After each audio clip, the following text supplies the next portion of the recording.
Vamos para mais um estudo na Palavra de Deus. Antes de nós começarmos, vamos pedir a presença do Espírito Santo. Feche seus olhos. Santo e maravilhoso Deus, que habita nos altos dos céus, mas que também se faz presente em nós através do seu Espírito Santo, pedimos que neste instante, esse Espírito Santo que está em nós ilumine a nossa mente, abra os nossos ouvidos, nosso entendimento, Senhor, e esclareça a Tua vontade para a nossa vida, em nome de Jesus. Amém. Amém. Bem, no último estudo nós vimos da onde surgiu, por que iniciou toda essa maldade, todo esse sofrimento aqui na Terra. E pelas passagens bíblicas, a gente descobriu que o sofrimento teve origem lá no céu. Sim, a rebelião de um anjo criado por Deus, que estava na presença de Deus, é que fez com que o mal surgisse. E o resultado de nós conhecermos o mal é que trouxe essa dor, as doenças, as guerras, a violência, a morte para a nossa vida. Uma vez que este anjo cobridor do trono de Deus lá no céu permitiu que o orgulho tomasse conta do seu coração, querendo assim ser semelhante ao Altíssimo, ele teve que tomar uma decisão. Ou ele obedeceria à lei de Deus, à ordem de Deus, ou então ele seria expulso do céu e com ele os anjos que o apoiaram. E a Bíblia no livro de Apocalipse, capítulo 12, nos diz que a terça parte dos anjos foram lançados para a terra junto com Lúcifer. E agora já o rebelde, Satanás, diabo, naquele que não há bem nenhum. E uma vez que ele foi lançado para a terra, ele seduziu os primeiros seres humanos, Adão e Eva, enganando, usando distorção a respeito da ordem que Deus havia dado ao casal, de que não comessem da árvore do conhecimento do bem e do mal que estava no meio do jardim. E Satanás então diz, através da serpente, na conversa que teve com Eva, de que certamente ela não morreria, ela apenas se tornaria semelhante a Deus, conhecedora do bem e do mal. Mas Eva não sabia que conhecer o mal seria trágico para a humanidade. E de que aquela palavra que Deus havia dito, de que certamente o dia que dela comerdes, vocês morrerão, iria se cumprir. A desobediência a Deus traz a morte. O pecado é que fez com que esse mundo se tornasse tão mau e tão ruim. A gente vê fome, miséria, morte, doenças surgindo todos os dias ao nosso redor. Temos que conviver com isso. E a morte é o pior inimigo que nós temos. E será o último inimigo a ser vencido. Como nós vimos no vídeo anterior, que a iniquidade se levantou no coração de Lúcifer, daquele anjo. Aí nós vimos o significado da palavra iniquidade, que é aquele que se coloca contrário a uma lei. Então a gente entende de que Lúcifer, quando ele quis ser semelhante a Deus, ele já não estava mais querendo se submeter à autoridade de Deus, à vontade de Deus, e nem tampouco obedecer às ordens e à lei de Deus.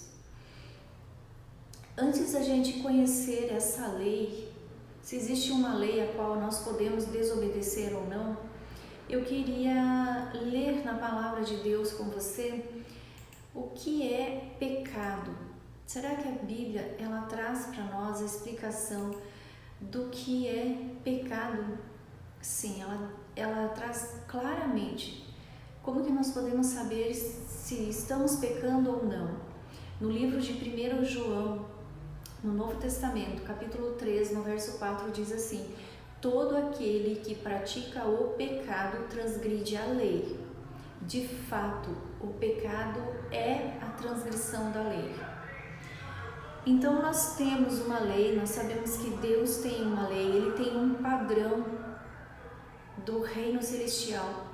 E essa lei é na qual nós vamos nos basear para viver a nossa vida aqui em conformidade com Deus.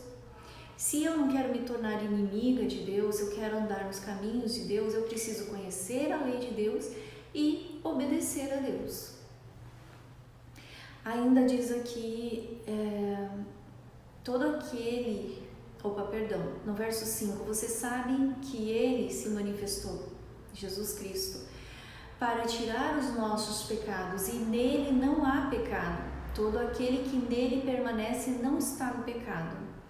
Todo aquele que está no pecado não viu e nem o conheceu. Filhinhos, não deixe que ninguém os engane. Olha a palavra de novo, engano. Percebe quantas vezes a Bíblia Sagrada ela traz esta palavra, dizendo que vai haver engano, dizendo que o inimigo engana. Quando nós lemos lá no Apocalipse, capítulo 12, que diz assim, que o diabo, Satanás, ele engana todo o mundo. Aqui, mais uma vez, a orientação aqui filhinhos, não deixem que ninguém os engane. Aquele que pratica a justiça é justo, assim como Ele é justo, Jesus Cristo e o Pai. Aquele que pratica o pecado é do diabo, porque o diabo vem pecando desde o princípio. Para isso, o Filho de Deus se manifestou, para destruir as obras do diabo. Todo aquele que é nascido de Deus não pratica o pecado, porque a semente de Deus permanece nele. Ele não pode estar no pecado, porque é nascido de Deus. Bem, eu agora preciso saber o que é pecado. Já vimos que é a transgressão da lei, mas então eu preciso conhecer essa lei para que eu então saiba o que é pecado. Antes de nós lermos a lei de Deus, eu quero que você leia comigo em Romanos capítulo 7, que diz assim, capítulo 7, versos 7 e 8. Portanto, o que concluiremos? A lei é pecado? De forma alguma. De fato, eu não teria como saber o que é pecado a não ser por intermédio da lei. Porquanto, na realidade, eu não haveria conhecido a cobiça se primeiro a lei não tivesse me dito isso. Não cobiçarás.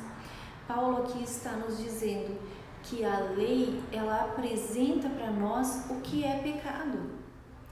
Então, eu não tenho como dizer, saber se eu estou em pecado ou não, se eu estou em conformidade com Deus ou não, se eu não olhar para a lei de Deus. Eu preciso saber. Eu vou dar um exemplo. Na nossa vida prática, no dia a dia, nós temos as leis de trânsito.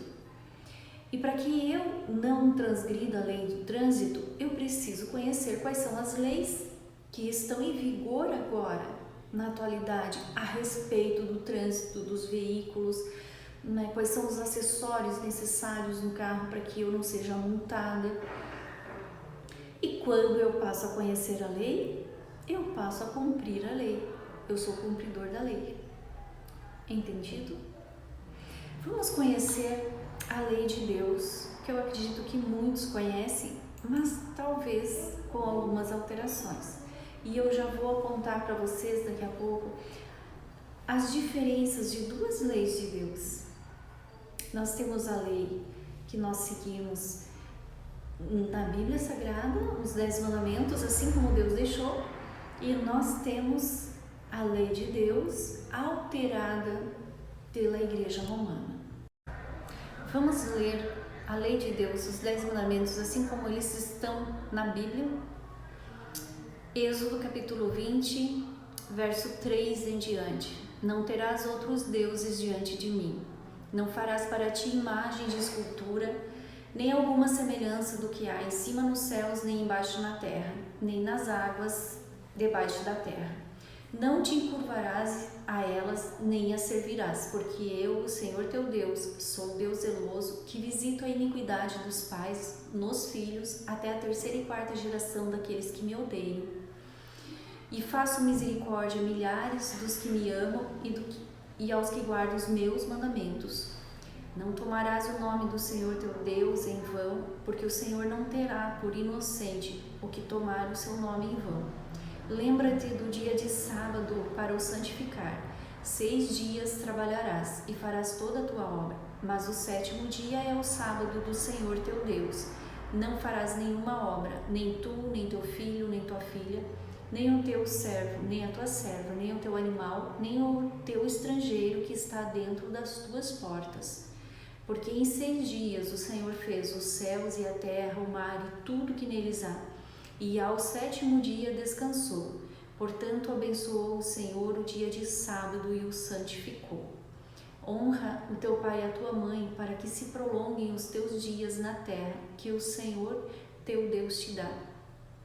Não matarás, não adulterarás, não furtarás, não dirás falso testemunho contra o teu próximo, não cobiçarás a casa do teu próximo, nem a mulher do teu próximo, nem o servo, nem a serva, nem o seu boi, seu jumento, nem coisa alguma do teu próximo. Na sequência dos 10 mandamentos, nós temos a descrição de que o povo se assustou com os trovões e relâmpagos e o sonido da buzina e um monte fumegando, e o povo vendo isso retirou-se e pôs-se de longe. E disseram a Moisés: fala tu, e nós te ouviremos, e não fale Deus conosco, para que não morramos. E disse Moisés ao povo: não temam, Deus veio para nos provar, e para que o seu temor esteja diante de nós, a fim de que não pequemos. Aqui está o motivo pelo qual Deus entregou a sua lei ao povo de Israel, que na verdade aqui era o remanescente do povo de Deus aqui na terra. Assim como nós lemos no estudo passado lá no livro de Apocalipse, capítulo 12, de que existe um remanescente contra quem o dragão foi lutar. Lembram dessa passagem? E aí dizia que o remanescente ele tem 2 características. São os que guardam os mandamentos de Deus e têm o testemunho de Jesus. Os mandamentos de Deus são estes aqui que nós acabamos de ler. Mas talvez você não conheça eles dessa forma. Eu vou deixar aí na tela para você os mandamentos, como eu aprendi quando era criança, através do catecismo. E aqui nós temos ao lado os 10 mandamentos como estão na Bíblia, de uma forma um pouquinho resumida, para não ficarem muito extensos, e ao lado nós temos a alteração que foi feita. Veja que o primeiro mandamento da Igreja Católica diz amar a Deus sobre todas as coisas. Podemos considerar que se faz referência ao primeiro mandamento, não terás outros deuses diante de mim. O segundo mandamento, que é não farás para ti imagem e escultura, ele foi tirado dos 10 mandamentos da Igreja Católica. Percebe? Nós também vimos isso num estudo, já uns 2 ou 3 estudos atrás, a respeito dos que morrem, que eles não vão para o céu para estar intercedendo por nós, né?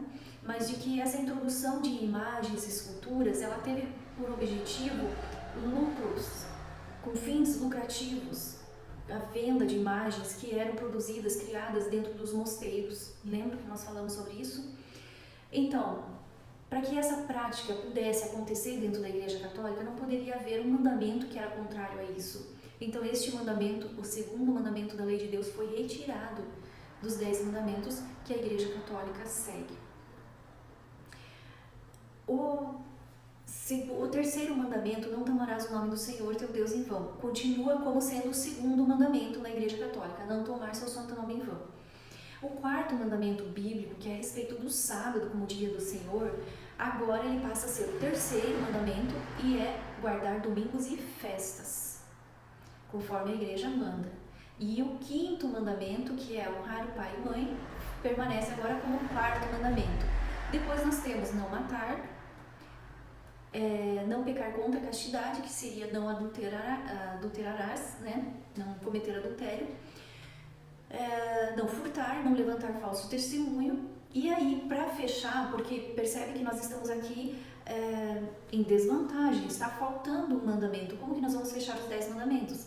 O que eles fizeram foi dividir o último mandamento da Bíblia, o não cobiçarás a casa do teu próximo e nem a mulher do teu próximo, em 2 mandamentos. Eles dividiram o último em 2. Aí ficou o 9º mandamento, não desejar a mulher do próximo, e o 10º, não cobiçarás coisa alguma do teu próximo. Percebe as alterações que foram feitas na lei de Deus? Bem, biblicamente, não existe apoio para essa alteração. Como nós vimos naquele estudo a respeito das imagens e dos santos, Deus não apoia que nós tenhamos imagem e escultura, porque Ele quer nos dizer que Ele é suficiente para nós. Nós não precisamos nos apoiar em imagens mudas, cegas, que não ouvem, que não falam. Também não podemos acreditar de que existe algum santo lá no céu intercedendo por nós, porque eles ainda não ressuscitaram. A Bíblia fala em ressurreição dos mortos na vinda de Jesus. Ela não fala de que há ressurreição dos mortos antes dessa ocasião. Então todos os que morreram, desde Adão e Eva até os nossos dias, eles estão na sepultura, aguardando a ordem de Deus para ressuscitar, uns para a vida eterna e outros para a condenação eterna. Essas passagens todas nós já vimos no estudo anterior. Se você não lembra, você pode voltar lá nos outros vídeos e assistir. Agora eu queria te dizer uma coisa a respeito da lei de Deus. São tantos nãos e nãos ali, percebem? Não adulterarás, não furtarás, né? Mas por trás desses nãos existe infinitos sims de Deus. Quando Deus diz, não faça para ti imagem e escultura, Ele está querendo dizer para você, eu sou o teu Deus suficiente. Todas as coisas que você precisar, você pode pedir a mim e eu te darei. Quando Ele diz para nós não transgredirmos o sábado, o dia que foi separado por Deus, aqui eu quero fazer uma observação. Biblicamente, nós só temos um dia santo na semana e durante ao longo do ano, que é o sábado. A Bíblia tem como dia santificado por Deus apenas um sábado. Não há outro dia santo. Quando Ele fala para nós descansarmos no sábado, Ele está querendo nos dizer, se alivia de todo esse peso durante a semana. Você vai trabalhar durante 6 dias e vai fazer toda a tua obra que você precisa para se manter, que você precisa para se preocupar com a sua família, mas no sábado eu quero que você pare tudo e que você entre no repouso do Senhor, no descanso, tanto físico, mental, espiritual. Se desligue de tudo o que você estiver fazendo e faça desse dia um dia especial, um dia diferente.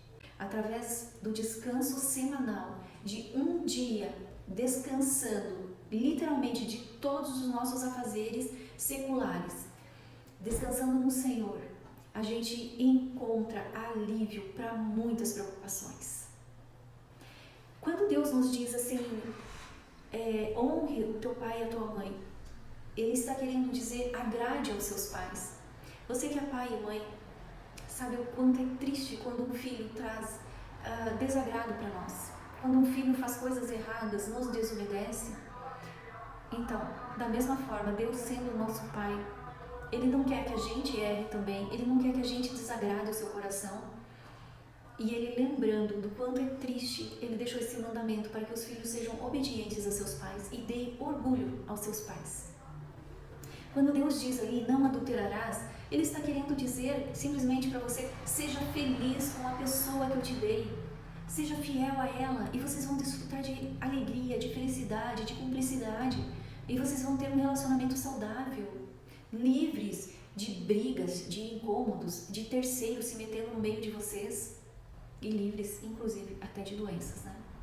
Quando Deus diz para você não roubar, Ele está dizendo, seja honesto. Seja honesto no seu trabalho, nas transações financeiras que você fizer. Seja honesto, seja leal.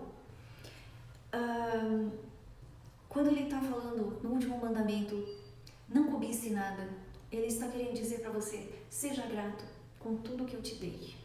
A lei de Deus foi deixada para o nosso bem, para a nossa satisfação, para que nós tenhamos uma vida boa, alegre. É como se nós estivéssemos protegidos dos males que o conhecimento do mal nos trouxe. E por isso Deus nos deu a sua lei, Então, quando eu observo a lei de Deus, eu estou segura, eu estou guardada. Veja o que a Bíblia diz ainda no livro de Romanos, capítulo 7, verso 12. Diz assim: de maneira que a lei é santa, o mandamento santo, justo e bom. Ele é bom para todo ser humano que o guarda. No livro de Timóteo, no livro de 1 Timóteo, capítulo 1, do verso 8 ao 10, preste atenção que fala a respeito da lei. Diz assim: sabemos, porém, que a lei é boa, se alguém dela usa legitimamente. Sabendo isto, que a lei não foi feita para o justo, mas para os injustos e obstinados, para os ímpios e pecadores, para os profanos e irreligiosos, para os parricidas e os matricidas, para os homicidas, para os devassos, para os sodomitas, para os roubadores de homens, para os mentirosos, para os perjuros e para o que for contrário à sã doutrina. Percebe que a lei de Deus, ela vai ser útil apenas para condenar aquele que está contrário a ela? Você conseguiu entender isso nesta passagem? É a mesma coisa que a lei do trânsito. Para quem segue todas as normas, as regras da lei do trânsito, não vai sofrer multa, infração, não vai sofrer nenhuma penalidade. Ou seja, a lei serve apenas para o infrator, aquele que vai contrário a ela. Se infringir a lei, então sim, você pagará por esta lei. Eu transgredindo a lei de Deus, eu tenho algum resultado negativo? Qual é a minha multa, vamos dizer assim? Qual é o preço que eu tenho que pagar se eu transgredir a lei de Deus? O preço é alto, o preço é altíssimo. Lembram lá do livro de Gênesis, capítulo 3, quando Deus orientou o casal que não comessem do fruto do conhecimento do bem e do mal, porque do dia que dele comerdes, certamente morreriam?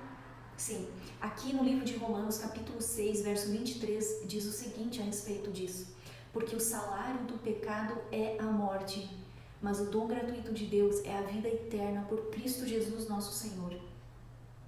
Veja, por termos pecado, por termos desobedecido a Deus, todos nós já pecamos, todos nós já desobedecemos a Deus, nós merecíamos a morte. E aqui não falando só da morte terrena, essa morte que todos nós passamos e enfrentamos, mas aqui falando também da morte eterna. A desobediência a Deus nos separa de Deus eternamente. E é por isso que Deus enviou o seu Filho Jesus Cristo para pagar esta morte eterna, para que a gente tivesse de novo oportunidade de termos um dia a vida eterna de volta. É por isso que somente em Cristo eu tenho a garantia da minha salvação. Se eu não me apegar a Jesus Cristo, se eu não confiar de que Ele morreu para pagar o preço, o salário dos meus pecados, eu simplesmente não tenho salvação. A vida eterna está à disposição de todo filho de Deus que se agarrar na promessa da morte e do sacrifício de Jesus Cristo, que redimiu os nossos pecados, que pagou o preço, que pagou o salário altíssimo, dando sua própria vida, derramando todo o seu sangue em favor de toda a humanidade. Todos podem se salvar, mas nem todos querem. Nem todos creem em Jesus Cristo como seu Salvador. E uma vez que nós aceitamos a salvação em Cristo Jesus, agora eu vou andar conforme nós lemos no livro de Timóteo, aqui em 1 Timóteo, que diz assim: sabemos, porém, que a lei é boa, se alguém dela se usa legitimamente.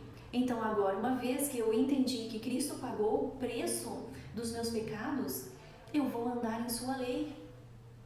A lei já não será mais contra mim, mas a lei será agora a meu favor, porque eu tenho um Salvador, eu tenho um fiador, ele pagou o preço que eu não tinha condições de pagar, porque eu não sou imortal. Vejam que aqui está falando de morte eterna, de vida eterna. Como um ser mortal pode pagar um preço de imortalidade? Isso não está em nós, seres humanos. Nós não tínhamos como pagar este preço. Então Deus enviou o seu Filho, Filho de Deus, que é um ser imortal, para que se tornasse homem, ser humano como nós, vivesse aqui como nós. Mas como nós lemos, nele não há pecado. Jesus viveu aqui e não pecou. Eu vou deixar esse assunto a respeito da graça de Jesus Cristo para o próximo estudo. E nós temos muito ainda a falar sobre a lei de Deus, porque você deve estar aí em conflito, pensando a respeito do domingo. Aí você deve estar se perguntando, bem, eu já entendi a porquê da introdução de imagens e esculturas. Tinha um fim lucrativo. A igreja ganhou, né, com lucros com as vendas dessas imagens. Mas e o domingo? Por que essa alteração foi feita? Qual é o benefício que a igreja teria em alterar um dia para o outro? Nós teremos um estudo específico só sobre a mudança do dia de sábado para o domingo. E o motivo, a razão pelo qual ele foi mudado é profético. É uma profecia que se cumpriu com essa mudança de dia de guarda. Jesus mudou de sábado para o domingo, dia santo, que Deus havia deixado separado. Eu vou ler este último texto e vou finalizar o estudo de hoje.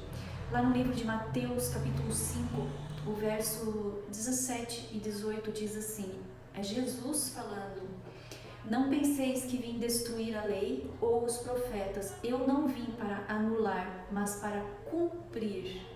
Com toda certeza eu afirmo que até que os céus e a terra passem, nem um i ou um tio será omitido da lei, até que tudo se cumpra. Jesus não anulou a lei. Jesus, através da sua graça, ele confirmou a lei. E como está escrito, como Paulo escreveu na carta a Timóteo, sabemos que a lei é boa se alguém dela se usa legitimamente. Nós lemos ali algumas palavras as diferentes, né? Por exemplo, parricidas e matricidas e homicidas. Homicidas a gente sabe quem são. E essas outras duas palavras fazem referência a quem mata o seu próprio pai, a quem mata a sua própria mãe. Depois fala dos perjuros, aquele que não cumpre com o que prometeu, que dá falso testemunho, aqueles que são obstinados e injustos, aqueles que são profanos, irreligiosos. Aí inclui muitas pessoas que realmente não querem nada com Deus. E aí esta lei, eles terão que pagar o salário da transgressão desta lei, com a sua vida ou morte eterna. Infelizmente, como nós lemos, o salário do pecado é a morte, mas o dom gratuito de Deus é a vida eterna por Cristo Jesus, nosso Senhor. Essa é a promessa maravilhosa para mim e para você. Se você está acompanhando esses vídeos, não tenho dúvidas de que Deus tem um grande plano para a sua vida. E a Bíblia não veio para te oprimir, para te dizer que nada você pode fazer. Muito pelo contrário. A Bíblia veio para ensinar aquilo que se nós não fizermos, nós não vamos colher o resultado do sofrimento, o resultado da dor, da destruição.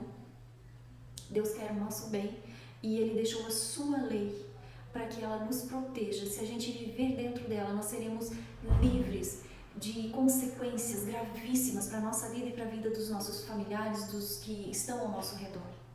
Portanto, olhe para a lei de Deus com alegria. Olhe para a lei de Deus com temor, com desejo no coração de querer ser obediente a Deus. Continue estudando a palavra de Deus. Deus tem um grande propósito para a sua vida. E quanto mais você está acompanhando e estudando, você percebe quantas coisas você pode deixar de lado, que foram colocadas na sua vida religiosa, cristã, e que não estavam na palavra de Deus. O caminho se torna mais leve. O caminho de Jesus, ele pode ser um caminho mais estreito, mas ele se torna mais leve porque é Cristo que está ali conosco, que nos conduz, que leva os nossos fardos e torna a nossa vida mais leve, mais feliz. Eu te espero no próximo estudo. Nós estudaremos sobre a graça de Jesus Cristo, o assunto mais lindo da Bíblia, a respeito de Jesus Cristo, o nosso Salvador. Então não perca o próximo estudo. Eu vou te mostrar pela palavra de Deus tudo o que Ele fez para te salvar. E você vai ver que grande amor Ele teve por você e Ele tem por você. Então fique com Deus, fique na companhia dos anjos do nosso Deus, que Ele envie anjos poderosos na tua presença para te livrar de todo o mal e de todo engano, e continue estudando a Bíblia, porque nós estamos nos preparando para muito em breve nos encontrarmos com um Deus que é santo.